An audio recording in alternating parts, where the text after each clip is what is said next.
All right, when we have a look here at some of the other coordinate systems that are used to analyze curved motion. So let's have a look at normal tangential coordinates, which might be used in a situation like this, like a cloverleaf intersection on a highway. That's how you might analyze motion for something like that. Okay.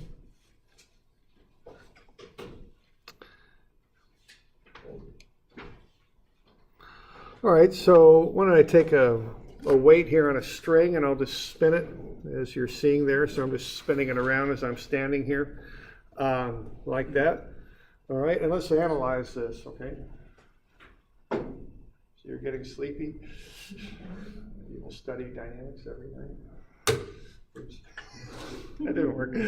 Okay. All right, so let's have a look at that.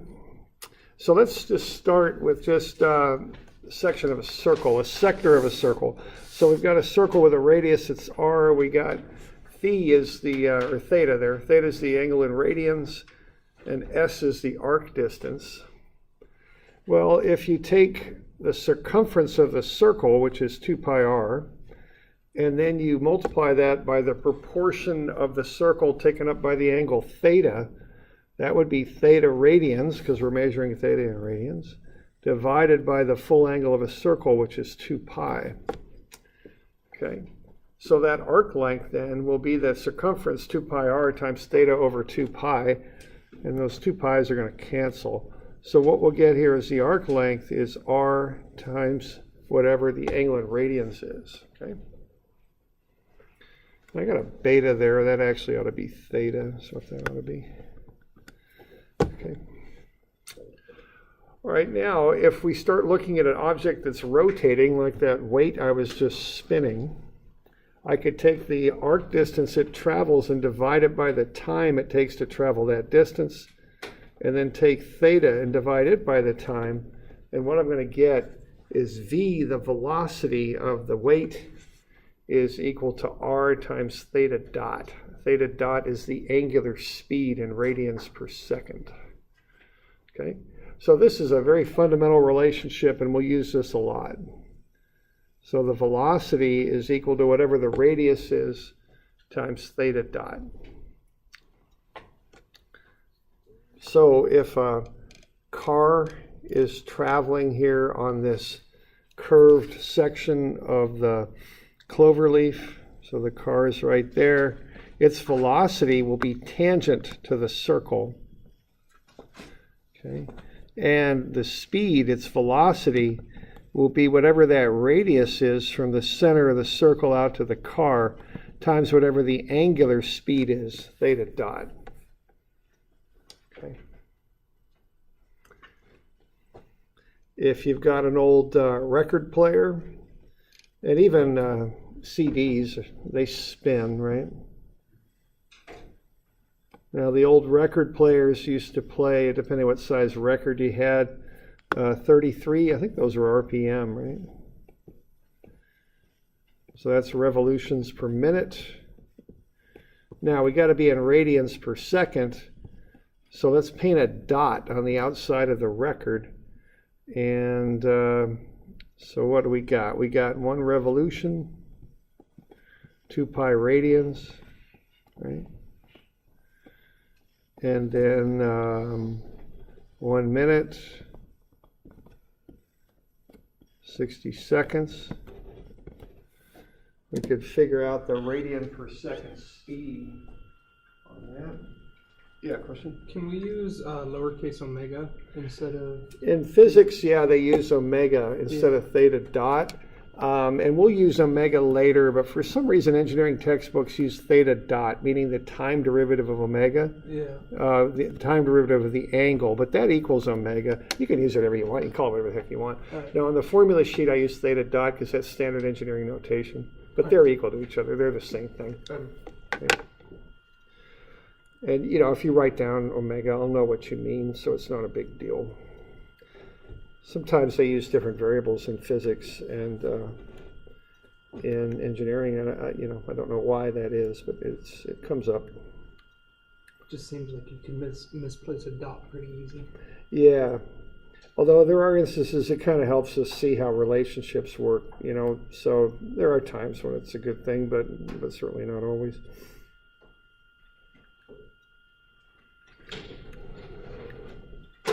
So what we got there? We got 3.46. So that would be radians per second. Anybody know what the radius of one of those old LPs was? They're like 7 inches, aren't they? Okay, 7 sounds about right. So if this is 7 inches, what's happening is that dot spins, is its velocity would be 7 inches, which is the radius, times the 3.46 radians per second. Okay, so the velocity on a point on the edge of the record, it's about 24 inches per second, 24.1 inches per second. Okay, so just an example there of how you might handle that. Okay.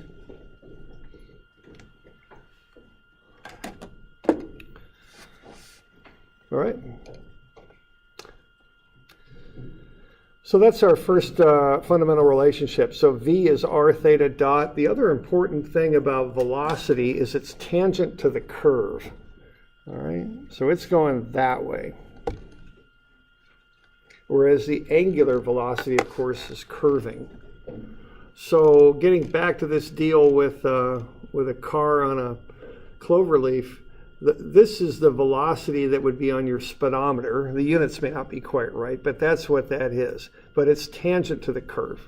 That's the idea, okay? Always tangent to the curve. Okay? Now, let's look at what happens to that thing as it travels around the circle. Okay, because see, what Newton came up with is this idea that objects want to go in a straight line unless they're acted on by an outside force. That was his idea. Now, if you've got an object traveling in a circle at a constant speed, so constant speed here, what's going to happen is the magnitude of the velocity is going to stay the same as it works its way around, but the direction of the velocity is going to change. Okay. So what you can do is build a relationship here to kind of look at how that direction of velocity changes, because that changing direction of velocity is an acceleration that we work with. So let's build a little bit of a relationship here. Let's take these two velocity vectors and put them together. So V0 and V1. And the angle that they change direction is delta theta, we'll call it. So the net change in velocity is due to direction, and that we'll call that delta V. And you'll notice that as you're working your way around the circle, that velocity tends to that change in velocity is kind of directed in towards the center of the circle, okay? So as we're coming around that way, that delta V is kind of doing something like that, which roughly goes in towards the center of the circle, okay? I have a question. Yeah. Is angular speed always in radians per second? So the question is angular speed always in radians per second? It's not always presented that way, but when you use it in what I call a fundamental dynamics equation without any conversion factors in it, yeah, it goes in radians per second. Now, sometimes in handbooks, you'll see equations that have conversion factors embedded in them where you can put in angular speed in RPM or something like that. But no conversion factors, it's got to be radians per second then. I see. Okay. Okay. All right, so let's equate a couple of these things together because we've got similar triangles. We've got the two radii, which are equal to each other, of course, and then we've got a delta r vector between them. And see, that angle delta theta on that triangle will be the same delta theta we've got over here. So the two velocities equal each other, the two radii equal each other. We got the same angle at the vertex. So what we've got there are two similar triangles that we can work with. Okay. So delta V is to V as delta R is to R. Okay. We can set up that relationship. So if we want to find delta V, what that is V delta R over R. Okay. And if we want to find that acceleration, we look at the change in velocity, again due to direction, not magnitude. And we divide it by the time in which that change occurs, so that's delta V over delta T.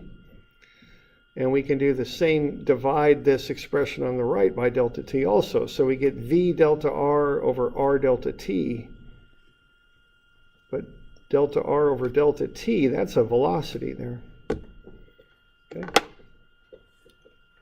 So what we end up with then is that acceleration in towards the center of the circle is V squared over R.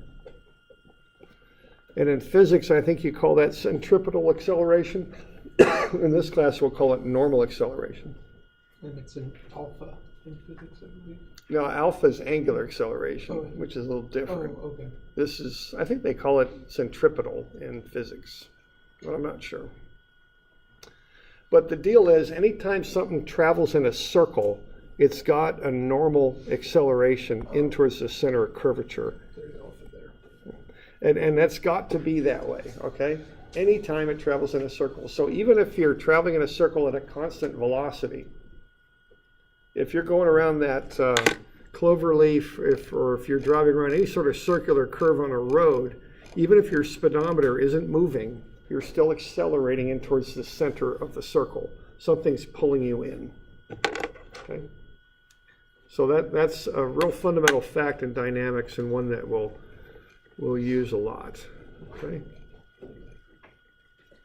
So the two key facts here are in the corner. V is tangent to the curve. It's equal to R theta dot, which you could call R omega if you like. I mean, whatever. They mean the same thing. And there is always an acceleration in towards the center of the curve, and what we call it is A sub n for normal, and its magnitude is V squared over R. Okay. So that occurs even if you're driving with constant velocity, constant speed, maybe I should say. And the reason for that is the direction of velocity changes. Okay. All right, now there's different coordinate systems we can describe this motion with. One that's used is kind of a funny one. It's called the normal tangential coordinate system. And it's funny because it moves with the particle. So as the particle moves, so does the coordinate system. And it's attached to the particle. The tangential axis always points tangentially to the curve, and the normal axis always points in towards the center of the curve. Okay, so the axes or the way you describe the motion is pretty simple, but you also have to account for the moving coordinate system, which makes it a little complicated. Okay. So the tangential axis is tangent to the curve wherever the point is. The normal axis points in towards the center. So we can come up with unit vectors, un and ut, normal and tangential unit vectors.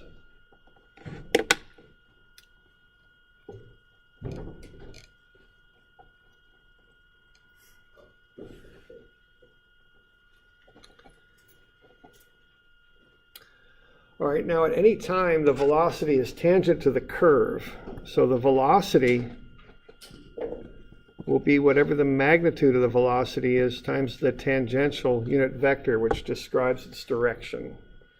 Okay, so the velocity always just has one component of motion in the tangential direction. Now the acceleration can have two components. One that it'll always have is that normal component, v squared over r, Okay, now the R is actually for a circle. A more general term for R is rho. Rho is the radius of a non-circular curve. So often they call it v squared over rho if you're going around like a parabolic curve or something like that, okay? But rho and R are pretty much the same idea. So v squared over rho, v squared over R, whatever you want to call it, okay? So if you're driving around a curve, let's say you're going to Corvallis and you come off of, I think it's Looney Lane, turn right, there's that curve in the highway. If you're going on a constant speed on that curve, you are still accelerating. You take whatever the speed is off your speedometer, square it, and divide it by the radius of that road, the curve in the road. You'll get your acceleration in towards the center, okay? That always happens. Now, if you step on the gas like people do, you'll start to accelerate. Your speed will increase. That's v dot. That's dv dt. That can also occur. That will be tangent to the circle. Normal acceleration is normal to the curve. So those two will be at right angles. Okay? So v squared over r, or v squared over rho, whatever you want to call it, that always occurs. dv dt may or may not occur depending on what you're doing with your gas pedal or your brakes. Okay? Yeah. That's going to increase your normal acceleration too, though, isn't it? As the velocity increases, your normal acceleration will increase, right? But normally when we're doing this analysis, we take a snapshot at this instant. Oh. You'd have to put a series of snapshots together to see that effect. Okay. All right. All right. So we doing all right with that? Okay.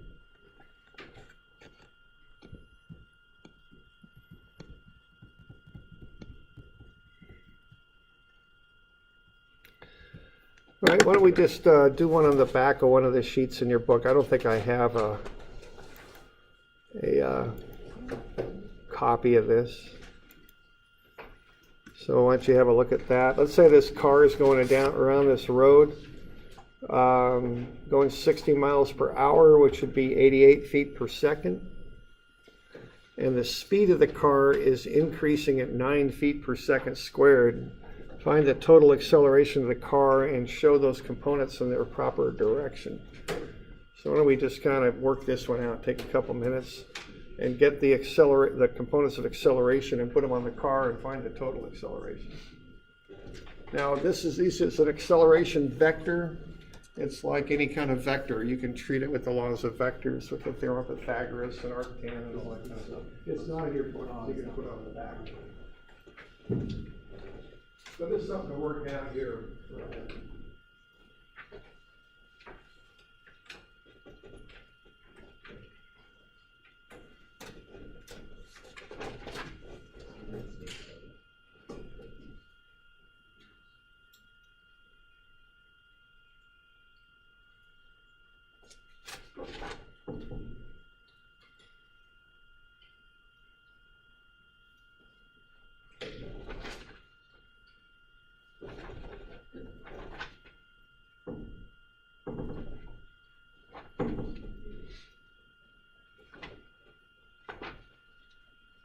You got questions there? Just ask me or ask another.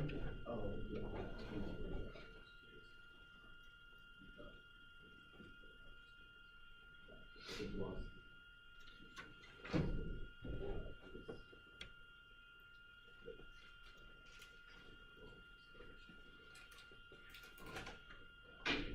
It's a function of the velocity. I think whatever the velocity is, the square out v dot, which would be the square root of our.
21.4 or something like that. You get it? Just a vector, so you're just gonna add up the components vector stuff. Yeah.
Okay, so that now, what do we got here? Here's a wording that I want you to kind of figure out. You'll see sentences like this, and they have a very specific meaning, so you want to be sure you kind of can identify those and write down, what they mean. Because it's a real standard wording. Okay, the speed of the car is increasing at 9 feet per second squared. So what variable is that? Tangential acceleration? Yeah, it's definitely an acceleration because the speed is increasing. So it's positive because it's increasing. If it was decreasing, it'd be negative, but it's positive. And that's tangential, right? If you're in a car, that's stepping on the gas, pushing the accelerator and going faster is what that is, okay? So when you see a wording like that, be thinking about tangential acceleration. And another way to write that is that's dv dt, the change in velocity with respect to time. Okay. At least its magnitude. Okay. So what we got there is AT is 9. Okay. AN is whatever the velocity is, which is 88 squared over the radius of 400, so that's 19.4. So if you want the total acceleration, you got to use theorem of Pythagoras. You can't just add the numbers together because they're at right angles to one another. Okay? So you got to use theorem of Pythagoras when you add vectors because components, generally speaking, are normal to one another. Okay? So are we good with that? We got any questions on that? Okay. Now, which way do these things act? Which way is the 9 going? In the same direction of the velocity. Yeah, the 9's going down the road, okay, because it's speeding up as it goes down the road. And then the normal goes in towards the center, like so. Okay. So that's what's going on vector style. So the vector addition would be the hypotenuse, right, like that. And the total vector is 21.3. Okay? So you handle these just like any kind of vector, a force vector, or anything else. And so what you're getting there is you're kind of getting the motion relative, or pinpointing where the car is right now. Notice the car I've got drawn at an angle, so those components go off at angles. They're not like X, Y. They travel with the car. So they're fairly easy to calculate, which is good. But the bad thing is when that car starts swinging up at angles, you don't really know for sure which way these things point unless you got to if you want to come up with a fancy word, you can call it coordinate transformation, but it's not quite that bad. I mean, you just got to do some trig to them and get them resolved to an XY axis if that's what you want to do. Okay. All right. So we okay with that? So they're just, and remember, these vectors we're doing in dynamics, they're just like statics vectors. Velocity vectors, acceleration vectors. You add them up the same way. Rules of vectors apply. Same deal, okay? All right. So that was kind of a basic one to start with there. So we did with that just to kind of understand what these are and which way they point and how you calculate them. And again, that standard wording, get used to that, okay? That's something that seems to come up a lot. Okay, we got a little bit more complex example on the next page. So what do we got? We've got a shaft turns and moves the collar A around the track. At t equals 0, the collar has the velocity shown. The speed of the collar increases at 0.18 t meters per second squared. Find the velocity and acceleration of the collar when t is 3. All right. So why don't you take that and translate it into an equation. So translate that sentence into a dynamics expression. The speed of the collar increases at 0.18 t meters per second squared.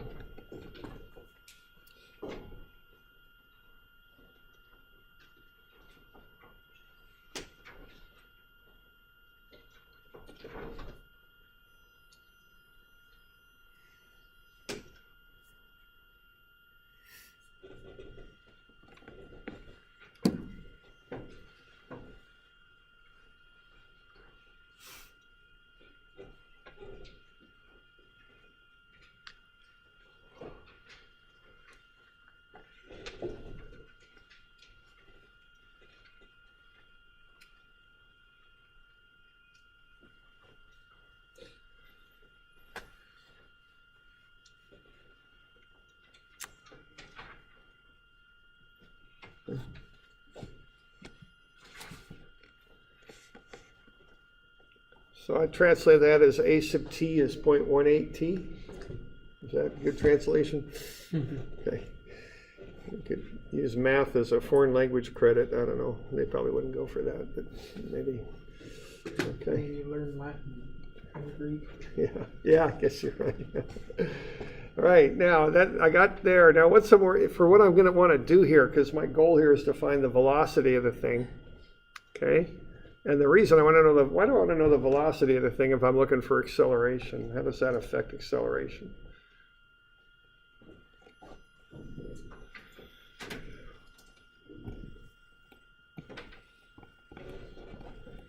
Okay, here's why I want to know the velocity of the thing, because I want to find that normal acceleration, and that's v squared over r.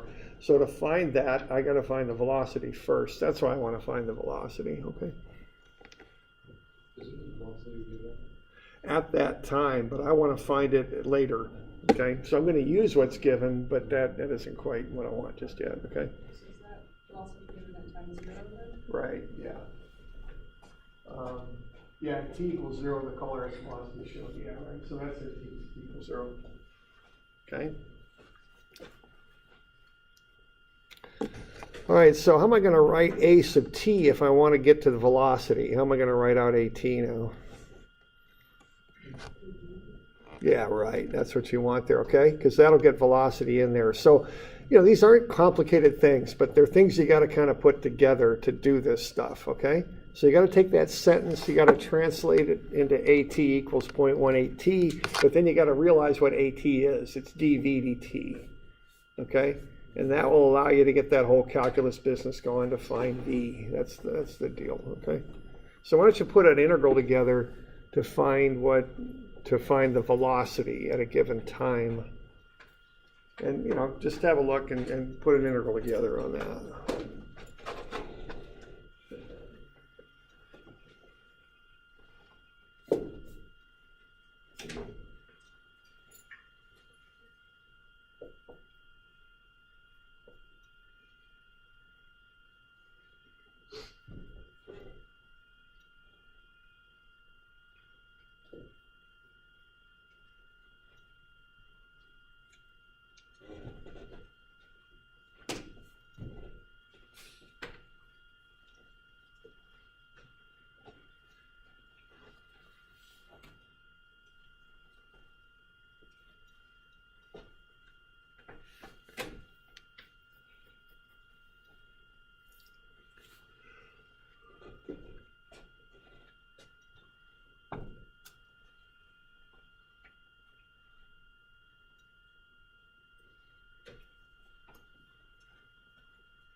you got these calculus on that thing.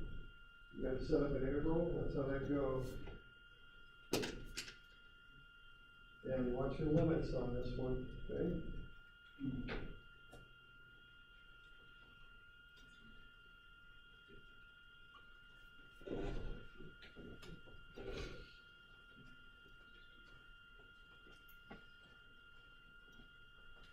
Everybody doing all right? Let's see. So that'll be the general. Yeah, that's basically how you approach it. Yeah, 0.09 t squared plus 0.6. Yeah. So are you getting that all right? Any questions? Should we get to 0.09 t squared plus 0.6? Anything to work through that? Is it all right?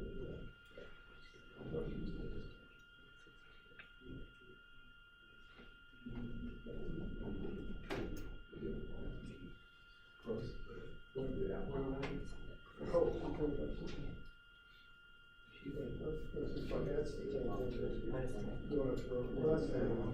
There's also the tangential, because the way it's worded, it's not a total. Yeah, you're fine. Stuff like that. It's a lot easier.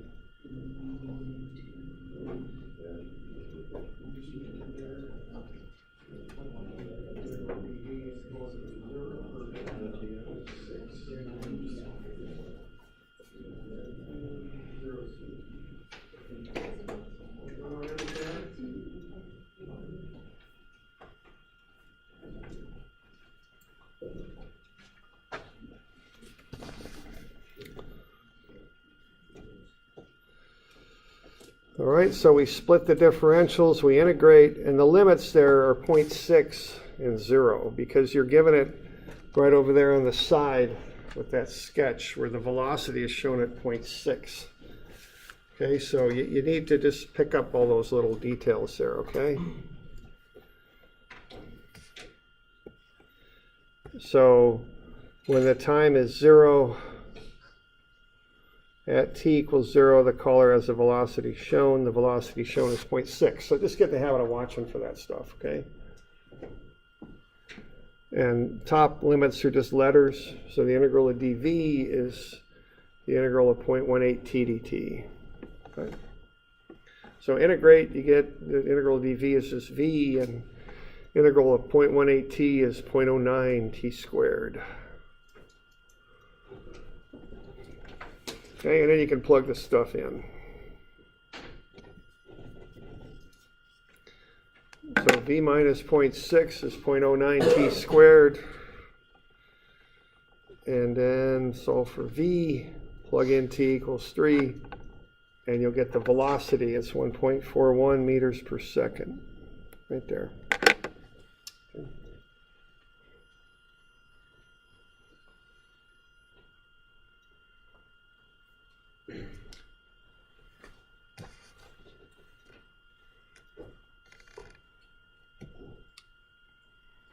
So we got any questions on that?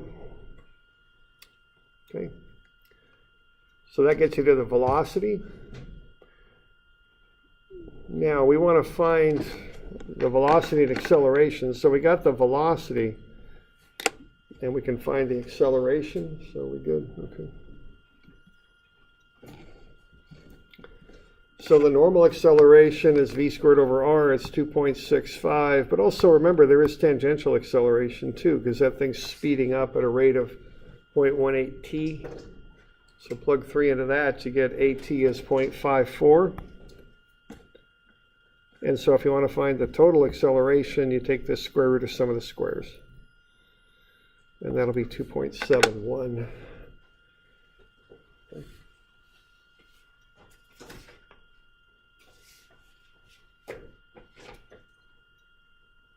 That's in meters per second squared. Yeah, that would be meters per second squared, right? Okay. That just seems weird since it's pointing in towards the middle of the circle. Yeah, it's any of these A's, anything spec'd with an A is meters per second squared or feet or whatever per second squared. It's kind of like, I don't know, it is an odd phenomenon. I don't know, it's like it's It's trying to do that, but it's being pulled in towards the center, but it never actually gets to the center. Yeah. That's what's going And on. then it gets weird if you think about it, because if you're in a car going around the corner, you feel like you're going outwards. Yeah, you're trying to go straight is what you're trying to do, and the car's saying, I'm going to play in. That's what's happening here. Okay. Doing all right with that? Okay. So that's a little bit of circular motion there, and that's normal and tangential coordinates, where you get an AT and an AN. Okay.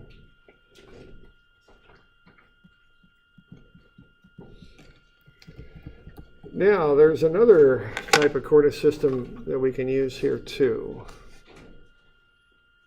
Okay. And this one you might be more familiar with. It's called the polar coordinate system. Now, the polar coordinate system, is, you very likely know if you've run into this one before, you have an origin with it, okay? So there is a point that is your origin. And then you've got a reference line, quite often a horizontal line. What you do to locate a point is you measure an angle and measure out a distance. So you get theta and r to spec out the location of a point. So this is with polar coordinates.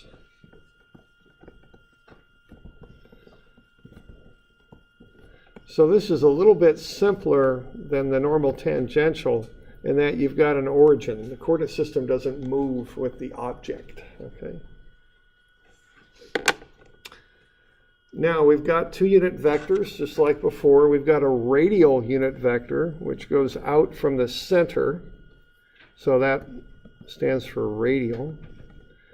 And then we've got another one that is use of theta, which we call the transverse. They're perpendicular to one another. Now they're not normal and tangential. They're different. They're radial and transverse. So kind of keep that in mind, that they're a bit like normal tangential, but they're not quite the same. So we'll get into the differences here in a bit. Okay.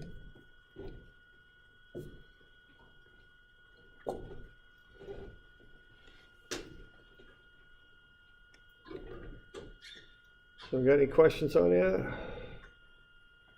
Okay. Now, when you start describing motion, you get the simplicity of having a set coordinate system, a point that is your origin. But because you do that, your motion gets a little bit more complex than the normal tangential stuff. Because what you can have now, instead of just one component of velocity, which in normal tangential is just tangential velocity, by definition, velocity has to be tangent to the curve it's on. So, you just get a velocity in the tangential direction when you're doing that coordinate system. But when you do this one, you can actually have two components of velocity, radial and transverse. Okay. And there they are. Okay. Radial goes in and out towards the center. Transverse is perpendicular to the radial. So if I just take a weight and I spin it, all I've got going on there is a transverse velocity, r theta dot. Okay? That's the radius times the angular velocity. And the velocity is perpendicular to the radius. Okay? Just like what we were looking at in our sketch there a minute ago, when we derived r theta dot. But now I can have a second component of velocity also, because what I could be doing if I've got a weight on a string is I can feed the string out through my hand as I spin it. And what happens then if I kind of freeze frame that is that weight is moving outward too from my hand. That's the second potential component of velocity. That's r dot, which is the time derivative of the radius. So as I'm spinning that weight, of course, I've got that velocity right there, which is perpendicular to the radius. But as I just said, I could feed chord out through my hand as I spin it. And if I do that, now I'm spinning about that center point here. not only would I have this component of velocity, but I'd have that one too. So by the time I'm up here, I'd have more chord fed out, and I'd be doing that. Okay? Everybody okay with that idea there? All right. So we got two components, potential components, I should say, of velocity. Okay? So r dot is the rate of change of the radius length. R is the radius times theta dot, the angular velocity, is the velocity perpendicular to the radius.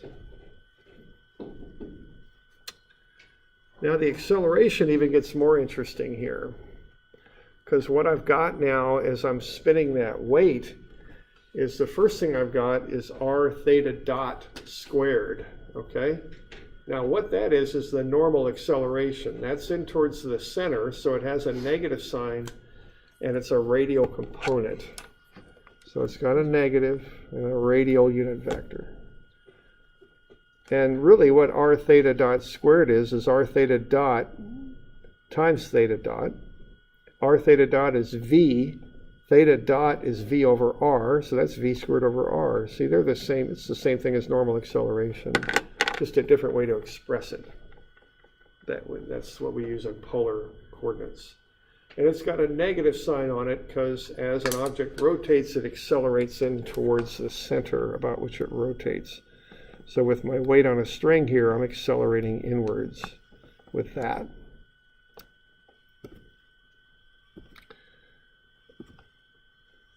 However, it gets a little bit more complicated here because not only do I have this normal acceleration, this r theta dot squared, but I also have the potential for feeding the string out at an accelerating rate or pulling it in at an accelerating rate. Okay, so I can also pull this thing inward or let it go out. It might be better just for sake of having the arrows go different directions to have it go outward. So if I'm letting that string out at an accelerating rate, that would be r dot dot. Positive would be outward away from the origin, outward away from here, okay? And that's kind of hard to do with my weight, but it's like I'm letting string out and I'm doing it faster and faster and faster. So as a result, that weight is accelerating out away from my hand, okay? I could pull it in too. It'd be negative if I pulled it in. So you got any questions with that? Okay.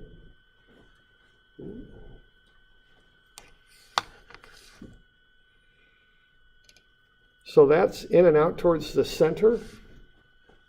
R dot dot, which is the acceleration of the radius, and r theta dot squared, which is the normal acceleration. So two parts to the radial component, or two potential parts, you might say.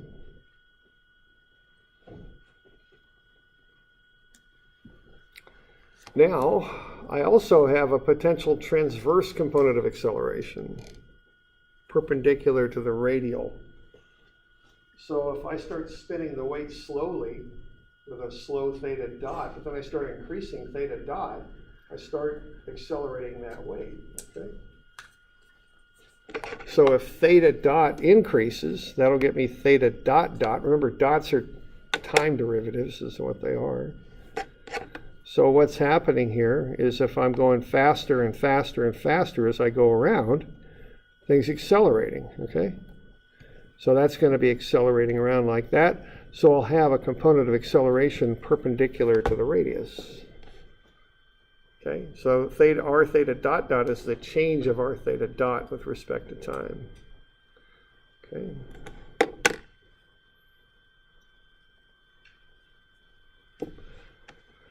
But there's another part to this too, or the potential for one.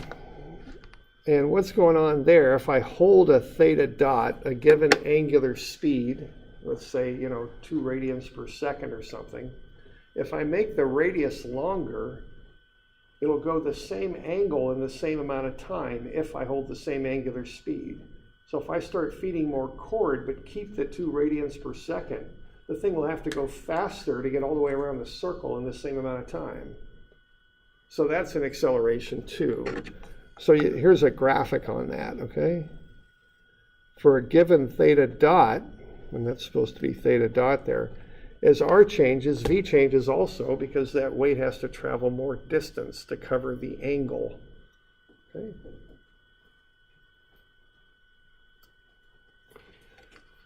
So these are the two components here of transverse acceleration, r theta dot dot and 2r dot theta dot. Okay.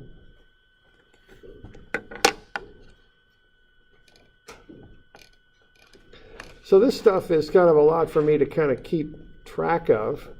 You've got the formulas on your formula sheet. They're on the left, about, I don't know, I think it's about a third of the way down if I remember right. Have a look at those. Now the way I handle this is this type of coordinate system for me works best for like polar motion, or excuse me, spiral motion or something like that. So if I see I've got a problem where I have non-circular motion, I'll tend to use this coordinate system. And what I'll do first is I'll fill in this table right here. I'll fill that stuff in. Those 5, sometimes I need a theta also, so sometimes it's 6 terms. Then I plug them in. I don't try and do it all at once because I start getting confused. So I just plug everything into this table first. I get r dot, theta, if I need it. Don't always need it, but if I do, theta dot and theta dot dot, and I plug those into the table, get those written down. Once I've got them, then I can plug them into the formula. I got the formula right on the formula sheet, okay? What page is that on? It's on the one right after. It's on 220, right in the middle there under the circle. Okay? So that's how I approach this stuff. Okay.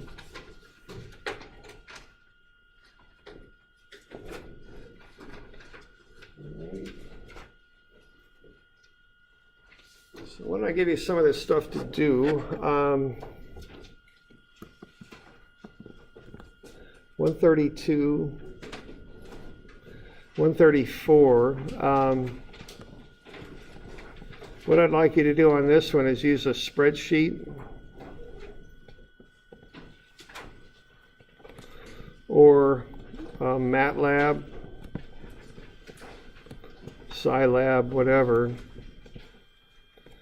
for part 2, okay? And the other thing on 134 is call positive downward. It works better. It's just easier if you do it that way.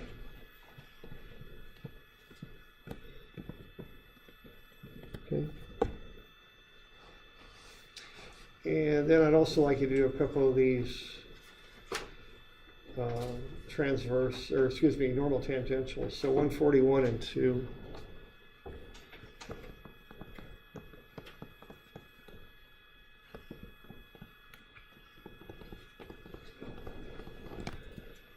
Is that the 13th, I think? Yeah, I think it is. Okay. So there you go. Any questions on that? You doing all right? Okay. All right. Call it good then. I'll see you all Wednesday. Oh, you know what? I'm not going to be here Friday. I got this. Well, I don't know. Maybe I will. I got to kind of think about that. I'll let you know for sure on Wednesday because I've got this conference to do. I'll have to kind of think about that. I'll get back to you on that. Okay.